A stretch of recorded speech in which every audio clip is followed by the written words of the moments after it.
Assalamualaikum warahmatullahi wabarakatuh. Innal hamdalillahi wa syukrulah, la haula wala quwata illa billah. Allahumma la sahla illa ma ja'altahu sahla wa anta taj'alul hazana idza syi'ta sahla. Rabbi shrah li sadri wa yassir li amri wahlul 'uqdatam min lisani yafqahu qawli. Allahumma arinal haqqa haqqan warzuqna ittiba'ah wa arinal batila batilan warzuqna ijtinabah. Amma ba'du. Saudara seimanku, tetaplah kita memuji Allah dan kita bersyukur kepada Allah. Kita ucapkan alhamdulillah ala kulli halin walhamdulillah bi ni'matihi tatimmus salihah. Salawat dan juga salam kita untuk habibillah rasulihi Nabiul Mustafa Muhammadin sallallahu alaihi wasallam wa ala alihi wa sahbihi ajmain. Amma ba'du. Dan bagi siapa yang ingin bertanya, silakan diajukan pertanyaannya, insyaallah. Baik hamba-hamba Allah yang kami muliakan, sekarang ini Amerika sedang mengalami puncak ledakan, di mana angka kematian mereka per 24 jam beberapa hari belakangan ini sudah menembus di atas angka 2.000 orang manusia. Innalillahi wa inna ilaihi raji'un. Susul menyusul dengan beberapa negara epicentrum lainnya di negara-negara Eropa. Saudaraku yang kami muliakan, segala kekhawatiran juga ditujukan saat ini kepada Indonesia dan juga kepada India. Bagaimanapun juga keadaannya, kita wajib tetap bersiap siaga dan kita wajib tetap memperketat dan memperhebat lagi hubungan kita dengan Allah Subhanahu wa taala dan kehati-hatian serta kewaspadaan kita tanpa perlu takut dan tanpa perlu cemas. Kalaupun takut ada, takut yang normal. Kalaupun cemas ada, cemas yang bisa mendatangkan kewaspadaan dan kehati-hatian. Tetapi ketawakalan kita kepada Allah adalah sesuatu hal yang mutlak dan menjadi wajib dalam kondisi sekarang ini. Saudara-saudaraku, kemarin ada 4 gunung berapi di Indonesia yang aktif secara serentak dan memberikan erupsi serta memberikan ledakan. Saudara-saudaraku yang kami muliakan,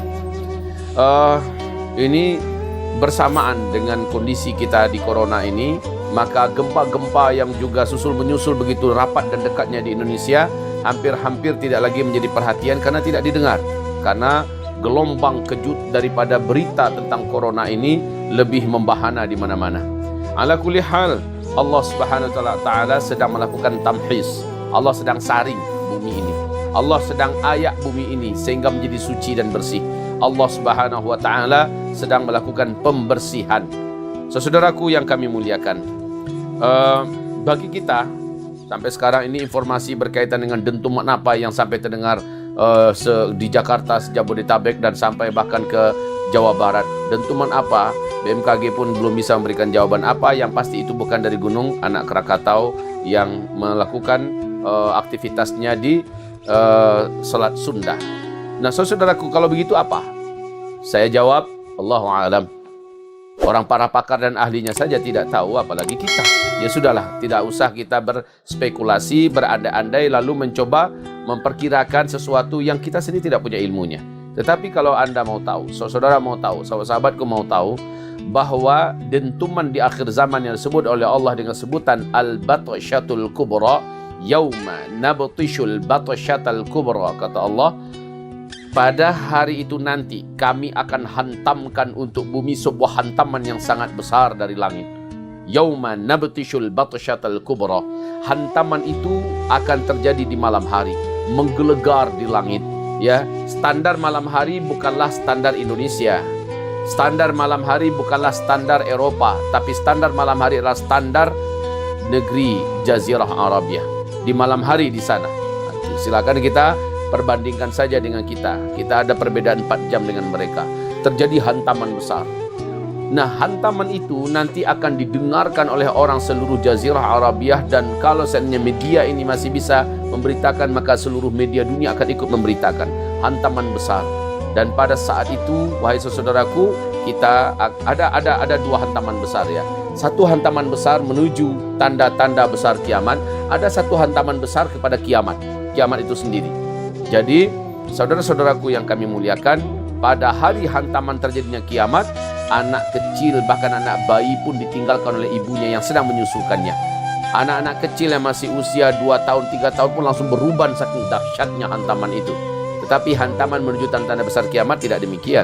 Hantaman itu akan menimbulkan dukhan, akan menimbulkan bumi gelap gulita 40 hari 40 malam, karena hantaman tersebut akan menabrak bumi, kemudian menjadikan bumi ini gelap gulita karena partikel-partikel bumi membumbung ke angkasa dan menutupi bumi dengan sangat cepat.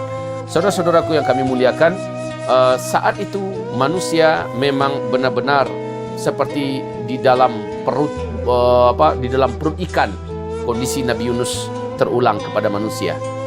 Hanya saja bagi orang-orang beriman, kondisi Nabi Yunus tersebut tentu saja perlu dihidupkan kembali. Bagaimana kiat dan cara Nabi Yunus yang diceritakan oleh Rasulullah SAW, diabadikan oleh Allah di dalam Al-Quran, tentang bagaimana cara amalan dan kiat-kiat Nabi Yunus sehingga dia selamat melewati 40 hari 40 malam di dalam perut ikan tersebut.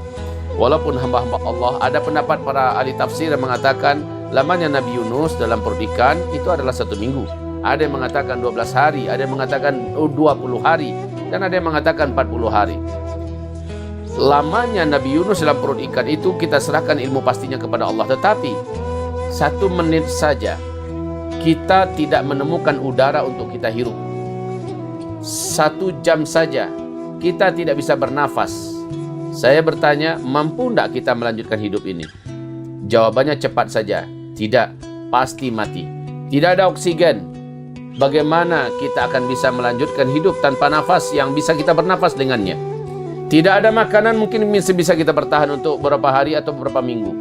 Tidak ada minuman, insya Allah kita juga masih mampu. Tapi tanpa oksigen bagaimana? Itu yang dialami oleh Nabi Yunus, atau yang Allah sebut dalam Al-Quran dengan sebutan Dhunnun.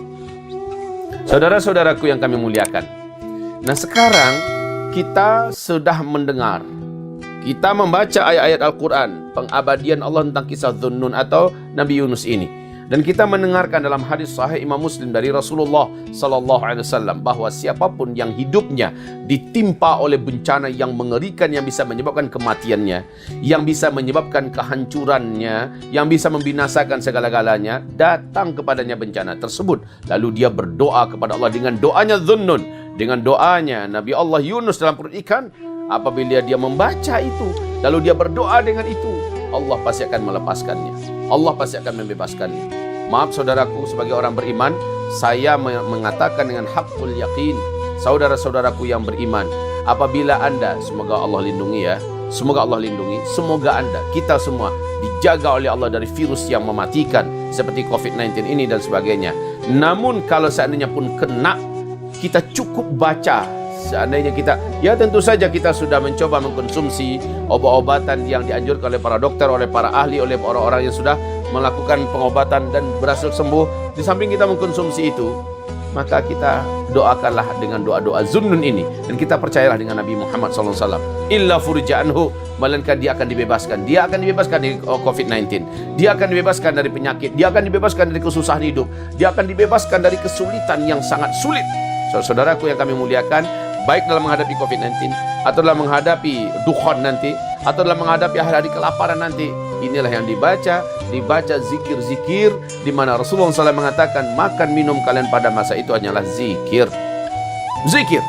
Dan yang bisa melepaskan kita dari segala macam karbun dan bala yang ada di muka bumi ini juga adalah zikir, dan zikirnya zikir Nabi Yunus alaihi salam. Baik, semoga apa yang kami sampaikan ini diingatlah kuat, diingatlah selama-lamanya, untuk bisa kita terapkan, kita amalkan. Demi Allah yang berbicara, saya sendiri sudah beberapa kali mengalami kejadian yang hebat dan besar dalam hidup ini. Demi Allah, saya sendiri merasakan itu.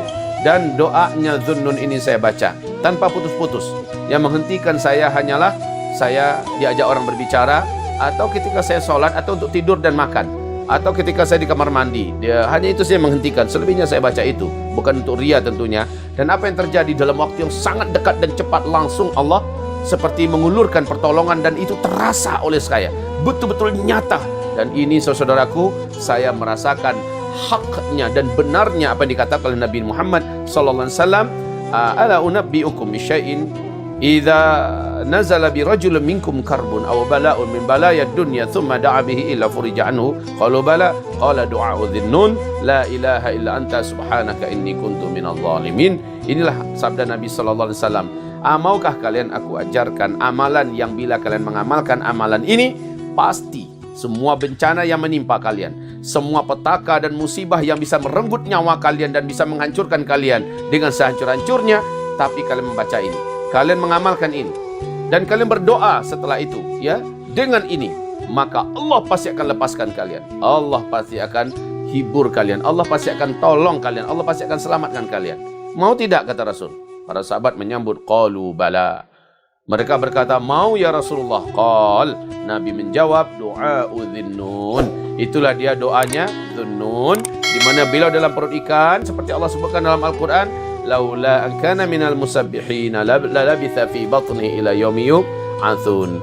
Allah menyebutkan, kalaulah bukan Yunus itu seorang ahli zikir, di mana dalam perut ikan pun dia melanjutkan zikir yang khusus, ya, di situ ada ratapan penyesalan terhadap dosa-dosa yang dilakukannya. La ilaha illa anta subhanaka inni kuntu minadh zalimin. Baca ini saudaraku, selesai semua beban kita ke depan, insya-Allah taala. Selesai. Ya, inilah dia ajaran yang hanya akan dipahami oleh orang-orang yang beriman, oleh orang yang punya otak dan punya hati yang hidup tentunya. Tetapi orang yang berpenyakit di hatinya, orang-orang yang memang minim ilmunya, ya, mereka akan menjadikan ajaran seperti ini bahan cemehan, cibiran dan tertawaan. Dan bagi saya tidak penting dengan mereka. Ya, saya sudah kenyang menjalani dan menghidupi dan hidup dengan orang-orang yang tukang cibir, tukang cemeh, yang tukang melecehkan ini. Biarkan saja mereka. Kita ngurus diri kita dan kita berurusan dengan Allah Subhanahu wa taala. Saya rasa demikian untuk pesan kita di petang hari ini. Semoga bermanfaat. Wabillahi taufiq wal hidayah. Assalamualaikum warahmatullahi wabarakatuh.